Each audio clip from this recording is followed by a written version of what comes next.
सर्वप्रथम सर्वांना श्री स्वामी समर्थ. स्वामी महाराजांच्या कृपेने तुमच्या सर्व चांगल्या इच्छा पूर्ण होत ही स्वामींचरणी प्रार्थना करते आणि आजच्या व्हिडिओला सुरुवात करते.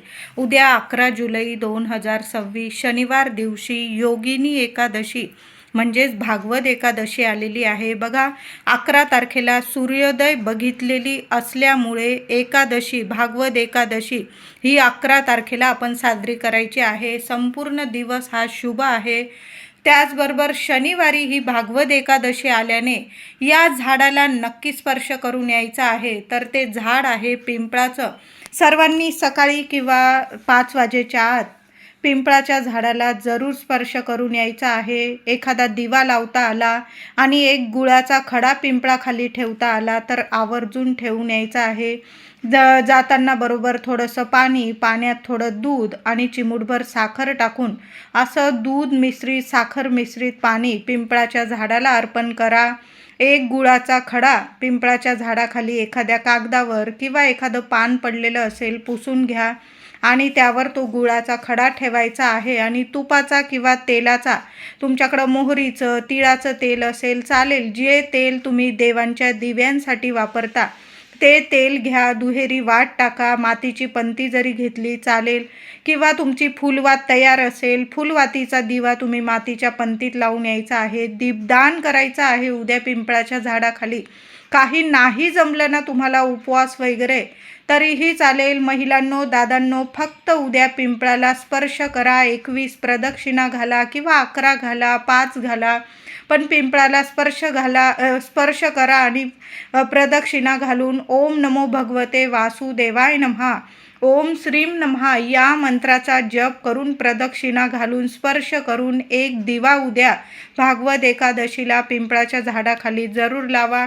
आणि एक गुळाचा खडा आवर्जून तिथं ठेवा. जसा जसा तो तिथला गुळाचा खडा तुम्ही ठेवलेला खातील किडे मुंगळे, तसा तसा अगदी 7 जन्मांचा, जन्मोजन्मींचा पितृदोष दूर होईल.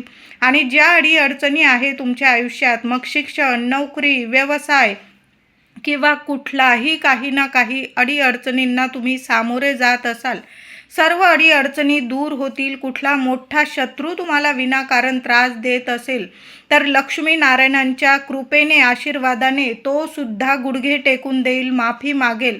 अशी ही सुंदर सेवा आहे. उद्या सर्वांनी पिंपळाची सेवा आवर्जून करा. उद्या ज्येष्ठ महिन्याची भागवत एकादशी. सकाळी लवकर उठायचं आहे आणि अंघोळीच्या पाण्यात प्रत्येकाने चिमूटभर हळद आणि थोडंसं गंगाजल टाकून अंघोळ करायची आहे. गंगाजल आणि हळद लक्ष्मी नारायणांना खूप प्रसन्न करतं. जी व्यक्ती एकादशीला अशा पद्धतीने हळद, गंगाजल टाकून स्नान करून शरीर आणि मनाने पवित्र होऊन देवांची सेवा करते ना, त्या सेवेचं भरभरून सोन्यासारखं फळ आपल्याला मिळतं. म्हणून उद्या लहानांपासून मोठ्या व्यक्तींपर्यंत आंघोळीच्या पाण्यात चिमूटभर हळद आणि गंगाजल टाकून आंघोळ करायची आहे. त्यानंतर देवघरातील देवांना छान अभिषेक घाला. प्रत्येकाच्या देवघरात बाळकृष्णाची मूर्ती, विठू माऊली, रुक्मिणी मातेची मूर्ती असेल, सर्व देवी देवतांना दुधाने, पंचामृताने किंवा तुमच्याकडं केशर असेल थोडीशी तर दुधात किंवा पाण्यात कालवून घ्यायची आहे, म्हणजे मिक्स करा आणि त्या केशर मिश्रित दुधाने, पाण्याने देवांना अभिषेक करा. देवघरात पिवळा आसन अंथरता आलं तुम्हाला, अंथरा किंवा लाल असेल चालेल. स्वच्छ आसन अंथरून घ्या. त्यावर थोडी थोडी तांदळाची रास करायची, अख्ख्या तांदळाची. त्यावर देवांना स्थापित करायचं आहे. पिवळा गंध किंवा हळदी कुंकू ओलं करून किंवा अष्टगंध ओलं करून देवांना तिलक करायचं आहे. पिवळी फुलं असतील तुमच्याकडं, झेंडूची, चाफ्याची, देवांना आवर्जून अर्पण करा. माता लक्ष्मीला, गणपती बाप्पांना लाल रंगाची फुलं अर्पण करायची आहे.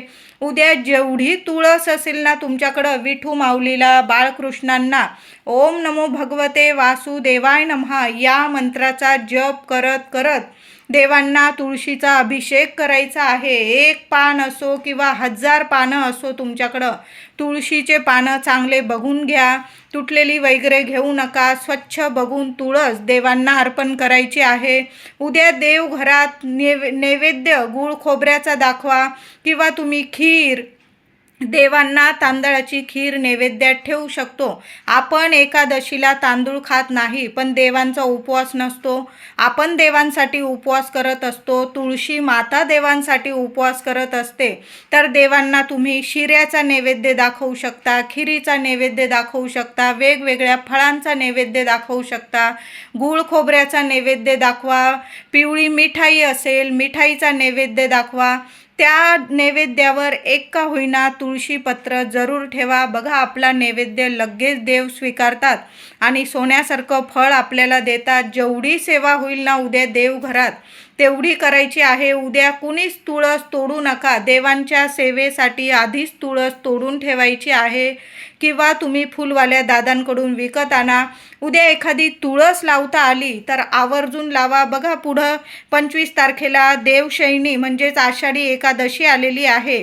या 15 दिवसात जर तुम्हाला एखादं तुळशीचं रोप लावायचं असेल ना, सुंदर दिवस आहे, सोन्यासारखे दिवस आहे. तुमच्या अंगणात दारात तुळशीचं एक का होईना रोप आवर्जून लावा. आधीचे असतील अजून एखादं लावा, पण तुळशीचं रोप जरूर लावा. बघा, आपल्या दारातली अंगणातली तुळस जशी जशी बहरते ना, सुख समृद्धीचा आपल्या घरात वर्षाव होतो. लक्ष्मीनारायणांचा कृपा आशीर्वाद मिळतो.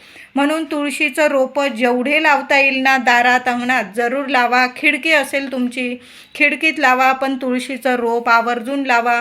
उद्या देवांना तुळस, सर्वांनी तुळस जरूर अर्पण करा. महिलांनो, दादांनो, उद्या देवघरात एक अखंड दिवा नक्कीच लावून ठेवा. महिलांनो, तुपाचा लावा, तेलाचा लावा, नियम नाही. दिवा स्वच्छ धुवून पुसून घ्यायचा आहे. तुपाचा लावत असाल फुलवाट टाका किंवा तेलाचा दुहेरी वाट टाका. दिव्याची हळद, कुंकू, फुलं, अक्षता वाहून पूजा करा. दिव्यात चिमूटभर हळद टाकायची आहे. एक कापराचा तुकडा टाका आणि 2 लवंग टाकून ठेवायचे आहे. कधीच तुमच्या घराला, लेकरा बाळांना, तुमच्या प्रगतीला, तुमच्या लक्ष्मीला आणि तुमच्या घरातल्या सुख समृद्धीला कुणाचीच नजर बाधा लागणार नाही. घरातलं वातावरण नकारात्मक वाटत असेल तुम्हाला तर आवर्जून अशा शुभ तिथींना आपल्या देवघरातील दिव्यामध्ये या वस्तू टाकून द्याव्या. सुंदर अनुभव येतात. दैवी शक्तिमय अनुभव येतील तुम्हाला खरंच जाणवेल की कुठून ना कुठून तुम्हाला दैवी शक्ती तुम्हाला आशीर्वाद देत आहे, मदत करत आहे, तुमच्या सर्व अडचणीतून मार्ग काढून देत आहे. म्हणून दिव्याचा हा उपाय तर नेहमीच करावा आणि उद्या तर आवर्जून असा अखंड दिवा लावून द्या आणि दिव्यात अशा वस्तू जरूर टाकायच्या आहे, चांगल्या बघून टाकायच्या आहे. उद्या तुळशी मातेची छान पूजा करा. महिलांनो, तुळशीजवळ छोटी का होईना रांगोळी काढायची आहे. रांगोळीची किंवा आपल्या उंबरठ्यावर हळदीचं लेपन कराल. उंबरठ्याशी तुम्ही छोटीशी रांगोळी काढली तर अतिशय उत्तम. हळदी कुंकू वाहून उंबरठ्याची, आपल्या रांगोळीची, त्याचबरोबर तुळशी माऊलीची छान उद्या पूजा करायची आहे. उद्या तुळशीला चमचाभर दूध अर्पण करायचं आहे. तुम्ही स्वच्छ पाणी पण अर्पण करू शकता, पण तुळशीचा एकादशीला उपवास असतो, निर्जला उपवास करते तुळशी माता देवांसाठी. तर तुम्ही देवांना अभिषेक घातलेलं स्वच्छ पाण्याचं तीर्थ तुळशीला अर्पण करू शकता किंवा चमचाभर दूध अर्पण करा आणि त्याचबरोबर उजव्या हाताच्या चिमुटीत थोडीशी हळद घ्यायची आहे तुम्हाला आणि ती हळद 21 वेळा ओम नमो भगवते वासुदेवाय नमः, ओम नमो भगवते वासुदेवाय नमः या मंत्राचा जप करून तुळशीच्या मातीत ती चिमूटभर हळद अर्पण करून द्यायची आहे. बघा, तुमची तुळस अगदी बहरेल, कधीच तुळस खराब होणार नाही. म्हणून चिमूटभर हळद जरूर अर्पण करा. तुळशीची हळदी कुंकू फुलं अक्षता वाहून पूजा करा.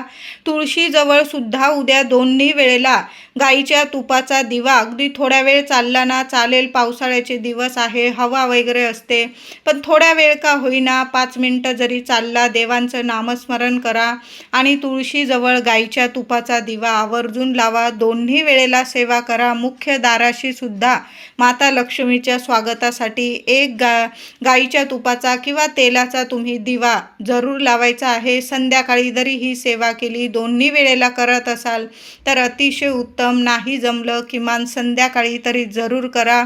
उद्या तुळशीला चिमूटभर हळद जरूर अर्पण करायची आहे. दर एकादशीला ही सेवा करत जा.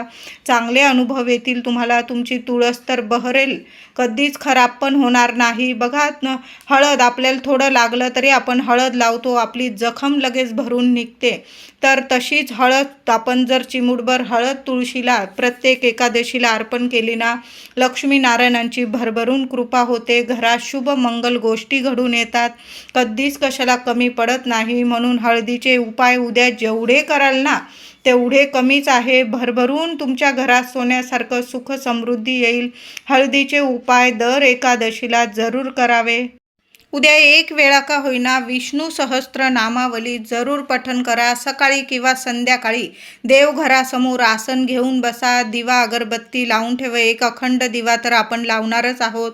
अगरबत्ती धूप दीप करून छान असं पवित्र वातावरणात उद्या विष्णू सहस्त्र नामावली जरूर पठण करायची आहे. किंवा तुम्ही यूट्यूबवर ऐकला, शांत चित्ताने लावला आहे आणि आपलं लक्ष नाही, असं करू नका. मग त्या सेवेला काहीच म्हणजे अर्थ नाही.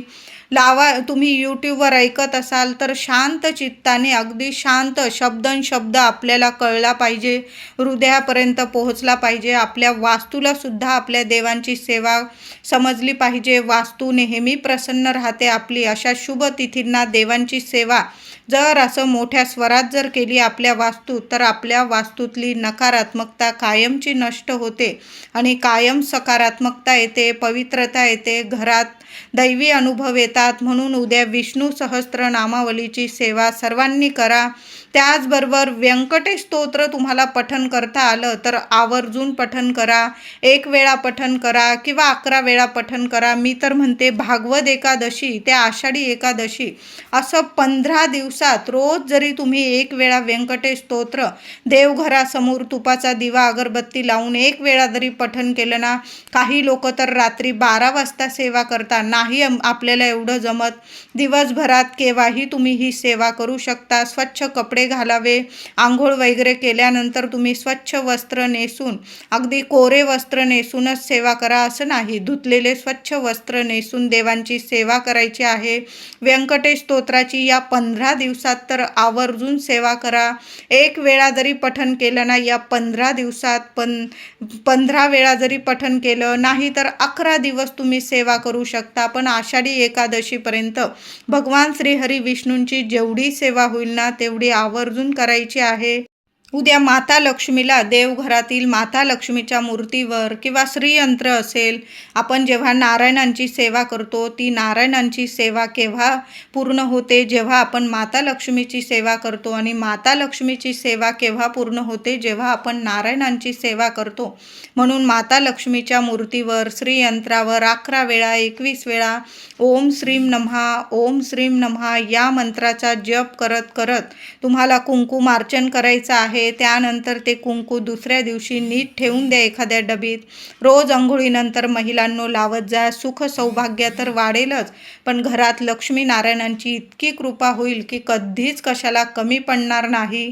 उद्या एकादशीला एखादी गोमाता दिसली, गाय दिसली, तिला ताजी चपाती तूप गूळ लावून जरूर खाऊ घाला.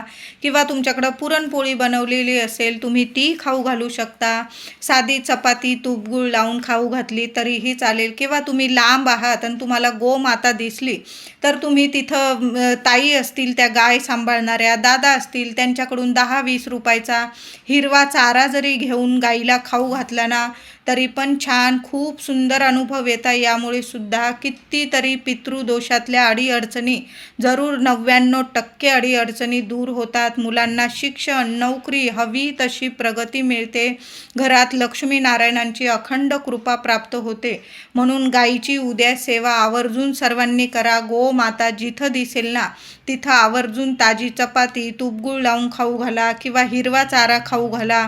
किंवा त्या ताईंकडं, दादांकडं गव्हाच्या पिठाचे गूळ घालून केलेले लाडू असतात, तुम्ही तेही खाऊ घालू शकता. लग्न कार्यात अडचणी येत आहे मुलींच्या, तर थोडीशी चणा डाळ भिजवून घ्यायची, त्यावर गूळ ठेवावा आणि एखाद्या चपातीत वगैरे लपेटून घ्यावी ती गूळ आणि चणा डाळ. आणि ती जरी स्वतःच्या हाताने मुलाने किंवा मुलीने किंवा आईवडिलांनी ही सेवा केली, आपल्या मनातील इच्छा बोलावी लक्ष्मी नारायणांना आणि गाईला तो नैवेद्य आवर्जून खाऊ घाला. बघा 1.25 महिन्याच्या आत हवं तसं स्थळ जरूर मिळतं आणि एकादशीला केलेली ही सेवा नक्कीच आपल्याला फळ देऊन जात असते.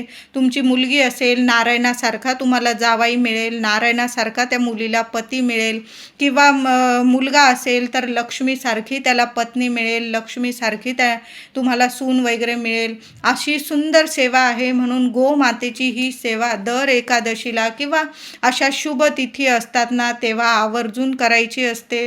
म्हणून गाय दिसली उद्या तर सर्वांनी गोमातेची सेवा आवर्जून करा. गाय तुम्हाला हात लावू देत असेल महिलांनो, तुमच्या घराजवळ येते रोज गाय, तर तिला हळदी कुंकू लावा. गाय मारत नसेल तर म्हणते, मारत असेल तर लांबून सेवा करा, मारत नसेल तर आवर्जून त्या गाईला हळदी कुंकू लावा, नमस्कार करा आणि ताजा नैवेद्य जरूर खाऊ घाला. बघा पक्षी असतील, कुत्रे, मांजरे किंवा गाय वगैरे शिळं अन्न कधीच खाऊ घालू नका. आपण जे खातो ना त्यातलाच घासातला घास जर आपण त्यांना दिला ना तर आपल्या घरात माता अन्नपूर्णा तर कायम प्रसन्न राहते. त्याबरोबर लक्ष्मी नारायणांची पण कृपा होते. म्हणून ताजं अन्न कधी पण, गाय असो, कुत्रा असो, पक्षी वगैरे असो, त्यांना ताजं अन्न द्यायचं आहे. शिळं वगैरे देऊ नका. नाही तर मग नाही केली तुम्ही सेवा तरीही चालेल. तर उद्या गाईची सेवा करताना ताजं अन्न गाईला जरूर नैवेद्य खाऊ घाला. उद्या जेवढी सेवा होईल ना लक्ष्मी नारायणांची तेवढी करा. उद्या शांत राहायचं आहे. कुणाचा अपमान होईल अशा गोष्टी करू नका. मोठी एकादशी आहे, भागवत एकादशी आहे. जेवढं लक्ष्मी नारायणांचा मंत्र जपता येईल ना, बाकी कुणाशी नाही बोलला तुम्ही तरीही चालेल. वादविवाद होतील, कुणाला अपशब्द होईल, आपल्यामुळे कुणाला त्रास होईल, अशा गोष्टी तर कधीच करू नये. आणि अशा शुभ तिथींना तर नक्कीच या गोष्टी, नक्कीच हे नियम पाळावे. उद्या जेवढं नामस्मरण कराल ना तेवढं भरभरून तुम्हाला फळ मिळणार आहे. 1000 पटीने तुम्हाला फळ मिळणार आहे. म्हणून दिवसभरात जेवढी सेवा होईल तेवढी करा, पण आवर्जून करा. आणि पिंपळाच्या झाडाची सेवा तर उद्या अजिबात चुकवू नका. शनिवार आलेला आहे, आपण शनिवारीच पिंपळाला स्पर्श करतो. कितीही अडीअडचणी असू द्या, कठीण इच्छा पूर्ण होण्यासाठी उद्या भागवत एकादशीला सर्वांनी पिंपळाच्या झाडाखाली जा, स्पर्श करा, एक दिवा लावा, एक गुळाचा खडा ठेवून या तिथं. कितीही अडीअडचणी असू द्या, मार्ग एका क्षणात तुम्ही खाली हात घरी येणार नाही, एवढं तर मी नक्कीच सांगते. बघा पितृदेवांचं स्थान तर असतंच, पण लक्ष्मी नारायणांचं मुख्य स्थान पिंपळामध्ये असतं.